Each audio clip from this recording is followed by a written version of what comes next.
మీ మోకాల నొప్పులకు ఎటువంటి సర్జరీ లేకుండా ఎపియాన్ పెయిన్ క్లినిక్ అందిస్తున్న అత్యాధునిక చికిత్స.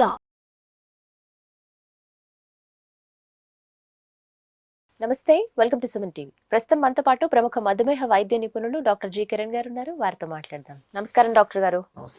ఎస్, డయాబెటీస్ ఉన్న వాళ్ళకి రకరకాల ఫుడ్స్ తినేయాలని అనిపిస్తూ ఉంటుంది. అంటే ఎంత లిమిటెడ్ ఆప్షన్సే పెట్టుకుంటారు, కావాలనే లిమిటెడ్ ఆప్షన్స్ పెట్టుకుంటారు. మన డయాబెటీస్కి దూరం అవ్వాలి, కొంచెం మనం మెయింటైన్ చేయాలంటే ఫుడ్ని కంట్రోల్ చేసుకుందాం అన్న భాగంగా.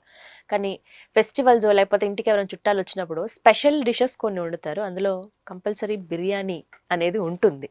సో ఈ బిర్యానీ ఆర్ వెజిటబుల్ బిర్యానీ, పులావ్, ఈ ఫ్రైడ్ రైస్లు, నాన్ వెజ్ బిర్యానీస్, ఇవన్నీ తీసుకోవచ్చా? ఎంత మోతాదులో తీసుకోవాలి? ఇవి వివరిస్తారా? ఇప్పుడు మనకు అకేషన్స్ అనేటివి పెరిగాయి. పండగలే కాకుండా ఇంటికి ఒకరు వచ్చినప్పుడు కానీ, లేదా మనం ఎక్కడికన్నా వెళ్ళినప్పుడు, తర్వాత పిల్లలు పుట్టినరోజులు, అండ్ ఏది ఉన్నప్పటికీ కూడా డెఫినెట్గా 1 or 2, 3 మంచి ఐటమ్స్ తినాలనేది మనిషి ఆశిస్తాడు. అండ్ ఇవాళ రేపు ఓవరాల్గా భారతదేశం కూడా ఆర్థికంగా అండ్ సామాన్యుడికి కూడా అన్ని అందుబాటులో ఉన్నాయి ఈరోజు. కాబట్టి ప్రతి ఒక్కరు కూడా అన్నిటికీ అర్హుడు అవుతున్నాడు. కాబట్టి కొన్ని తినాలనే కోరిక ఉంటుంది. సో ప్రతిసారి మనం చంపుకొని అయితే ఉండలేం. సరే, ఏదో తాత్కాలికం ఒక 10 రోజులు జ్వరం కాబట్టి ఆపేయమంటే ఆపేస్తారు, కానీ అలాగే లాంగ్ టర్మ్గా ఎంతకాలం అని ఏదైనా ఆపుతారు? కష్టం. కాబట్టి డెఫినెట్గా ఎంజాయ్ చేయొచ్చు, తప్పేం లేదు. ఎప్పుడు కూడా క్వాంటిటీ చూసుకోవాలి. ఇప్పుడు ఒక ఐటమ్ బాగున్నప్పుడు ఏమవుతుంది, ఇంకాస్త ఏంటంటే వేస్తారు. అవును, ఎందుకంటే పెద్ద వయసులో వారు వీళ్ళు, సో బాగుందని అన్నారు కాబట్టి డెఫినెట్గా బాగుంది అని చెప్పినప్పుడు ఎదుటి వాళ్ళు వడ్డించడానికి కూడా ఇష్టపడతారు. సో బట్ క్వాంటిటీ మనం తీసుకుంటున్నది మనకు సరిపోతుందా, ఎక్కువ తింటున్నాం అనేది మనమే నిర్ణయించుకోవాలి. ఎవరు చెప్పరు మనకి. చెప్పినా మనకు నచ్చదు, కోపం రావచ్చు. మీకు ఇంతేనండి, ఇంతకంటే తినకూడదు మీరంటే అది బాగా అనిపించదు మనకి. మనంగా ఓకే చాలు మనకి ఆపుకోవాలి అనేది. సో డెఫినెట్గా ఇటువంటి ఐటమ్స్ పెట్టుకునేటప్పుడు ఒక్కసారిగానే మనకు ఎంత అవసరం అనేది పెట్టేసుకొని ఇంకా మళ్ళీ రెండోసారి సర్వింగ్కి వెళ్ళకూడదు. బాగుంది కదా అని చెప్పి ఇంకొక 2 స్పూన్స్, ఇంకొక 2 స్పూన్లు, ఇంకొక 2 గెరిటలు వేసుకుంటూ ఉంటే మనకు తెలియకుండా క్వాంటిటీ ఎక్కువైపోయి పొట్ట నిండే వరకు తింటాం. అప్పుడు అరుగుదల సమస్య, మళ్ళీ అసిడిటీ అండ్ షుగర్ పెరుగుదల సమస్య అన్నీ తోడవుతాయి. ఇది గమనించాల్సిన విషయం. సో ఎంత ఐటమ్ తింటే మనకు కరెక్ట్ అనేది మనం అబ్జర్వ్ చేసే కొద్దీ మనకు అర్థమైపోతుంది. ఎందుకంటే ఎక్కువగా తింటాం మనకు కరెక్ట్ కాదు, అరుగుదలకి కరెక్ట్ కాదు, షుగర్ పెరుగుదలకి సరైనది కాదనేది మనకు అర్థమవుతుంది. కానీ ఈ వెరైటీస్లో కూడా సార్, ఇప్పుడు ఫ్రైడ్ రైస్ అన్న, పులావ్ అన్న, బిర్యానీతో కంపేర్ చేసుకుంటే అంత మసాలాస్ అనేవి ఉండవు కదా. పులావ్ అండ్ లేకపోతే ఈ ఫ్రైడ్ రైస్లు మేము పర్వాలేదు కదా, తీసుకోవచ్చు కదా అని కొంతమంది అడుగుతూ ఉంటారు. సో ఏం చెప్తారు? మసాలాస్తో షుగర్స్ పెరుగుతాయి అనేది కాదు పాయింట్. బట్ మసాలాస్ కొంచెం ఇలా ఉన్నప్పుడు ఏమవుతుంది, మనం తినాలనుకుంటున్న కోరిక పెరిగి క్వాంటిటీ ఎక్కువ తింటాం.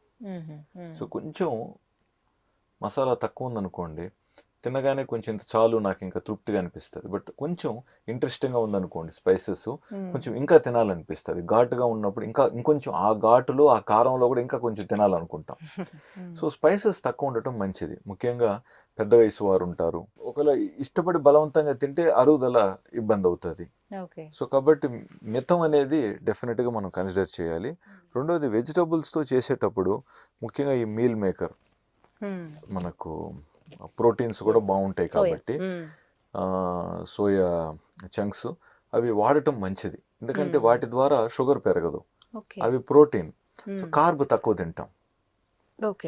సో వెజిటబుల్స్తో పాటు ఎక్కువగా క్యారెట్, బీన్స్, తర్వాత గ్రీన్ పీసు, ఈ మన మీల్ మేకర్ లాంటివి చంక్స్, ఇంకా మనకి హాఫ్ బీన్స్ ఉంటాయి కదా అవి, ఇలా ఎక్కువగా వేయటం వల్ల ఏమవుతుందంటే వెజిటబుల్ చేసేటప్పుడు రైస్ క్వాంటిటీ మనం తీసుకునే అవకాశం తక్కువ ఉంటుంది.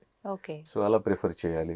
ప్లస్ రెండోది వెజిటబుల్ సలాడ్ కూడా కొంచెం పెట్టుకోగలిగితే కూడా బాగుంటుంది. ఇప్పుడు కుకుంబరు, క్యారెట్, కొంచెం టమాటా, బీట్రూట్ పీసెస్ కూడా కొన్ని ఎంజాయ్ చేయాలి మనం వాటి ఫుడ్తో పాటు. ఇవి కూడా తింటే బాగుంటుంది. మనకి త్వరగా సెటైటీ లెవెల్స్ అనేటివి అందుతాయి. సెటైటీ లెవెల్స్ రాలేదనుకోండి, తిన్నామన్న తృప్తి, కోరిక రాదు. Satisfaction కోరిక ఉండదు మనకి. తీరాలి, తృప్తి చెందాలి. అది సటైటీ లెవెల్స్ రావాలి. సటైటీ రావాలంటే డెఫినెట్గా కొన్ని ఫుడ్ తిన్నప్పుడే సటైటీ వస్తుంది మనకి. సో ఫైబర్ ఫుడ్ పడాలి. రా వెజిటబుల్ సలాడ్ లాంటిది కాస్త అయినా పడితే మంచిది. ఇంకా నాన్ వెజ్ బిర్యానీల్లో జనరల్గా బిర్యానీకి వస్తే చాలామంది పీసెస్ కంటే కూడా రైసే ఎక్కువ ఇష్టపడతారు. అవునండి. మనకు రైస్ కంటే కూడా మనము ఈ నాన్ వెజ్ పీసులతో షుగర్ ఏం పెరగదు, పైగా అందులో వచ్చేది మనకు ప్రోటీన్ కూడా. కాబట్టి రైసు నాన్ వెజ్ పీసెస్ ఏదైనా కూడా తగు మోతాదులో ఉండటం మంచిది. ఎక్కువగా నాన్ వెజ్ అవసరం లేదు, ఎక్కువగా రైస్ వద్దు.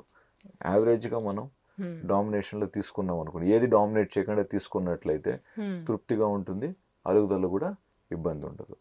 నెక్స్ట్ చికెన్ బిర్యానీయా మటన్ బిర్యానీయా అనేది కూడా చాలా మంది డౌట్ పడుతూ ఉంటారు. చికెన్ బిర్యానీ మంచిదే మనకి, వైట్ మీట్ కాబట్టి. మటన్ దాంతో కొంచెం రెడ్ మీట్ కాబట్టి కొలెస్ట్రాల్ లెవెల్స్ అవి ఎక్కువగా పెరిగే ఛాన్సెస్ ఉంటాయి కాబట్టి కార్డియాలజిస్ట్ ప్రకారం రెడ్ మీట్ కంటే కూడా ఇది బెటర్ అంటారు. సో మటన్ తీసుకున్న అకేషన్స్ తగ్గించుకుంటూ బోన్స్ ఎక్కువగా ఉండేలాగా ప్లాన్ చేసుకొని, ఎక్కువగా మీట్ తక్కువ, అంటే బోనీగా ఉంటే బెటర్ కదా అని. బోన్లెస్ అయితే ఎక్కువగా మనం తినే ఛాన్సెస్ ఉంటుంది. అంటే మీట్ ఇష్టపడే వాళ్ళకి చెప్తున్నా. ఎలాగో తక్కువ తింటున్నాం అంటే ఏదైనా పర్వాలేదు, బట్ కోరిక ఎక్కువగా ఉంది అనుకున్నప్పుడు బోన్స్ పెట్టారనుకోండి తృప్తి ఈజీగా చెందుతారు. ఆ ఎముక నవ్వులుకొని కొంచెం అలా తీసుకొని తినే ప్రయత్నంలో ఏమవుతుంది అంటే తృప్తి వచ్చే ఛాన్సెస్ ఉంటాయి. సో అది ఒక option. Next even sambar rice కానీ, బిస్మిల్లాబాద్ ఎత్తుకున్నా, కర్డ్ రైస్ తీసుకున్నా, ఏదైనా కూడా హై కార్బ్ డైట్ కాబట్టి కార్బ్స్ మనం తగ్గించాలి కదా. సో ఇవాళ రేపు మనకి బిర్యానీ రైస్ కూడా సింగిల్ పాలిష్ దొరుకుతుంది. తక్కువగా పాలిష్ పట్టిన బిర్యానీ రైస్ కూడా మనకు దొరుకుతుంది. కాబట్టి వీటితో కూడా మీరు ట్రై చేయాలి. అలా కూడా తీసుకోవచ్చు అంటారు. బాస్మతినే మనకి బ్రౌన్ రైస్ లా దొరుకుతున్నాయి. అవును, తక్కువ పాలిష్ బాస్మతి రైస్ దొరుకుతుంది కాబట్టి డెఫినెట్ గా 1-2 సార్లు ఇది కూడా ట్రై చేయండి. ఇంట్లో చేసుకుంటున్నప్పుడు డెఫినెట్ గా మీకు నచ్చుతుంది.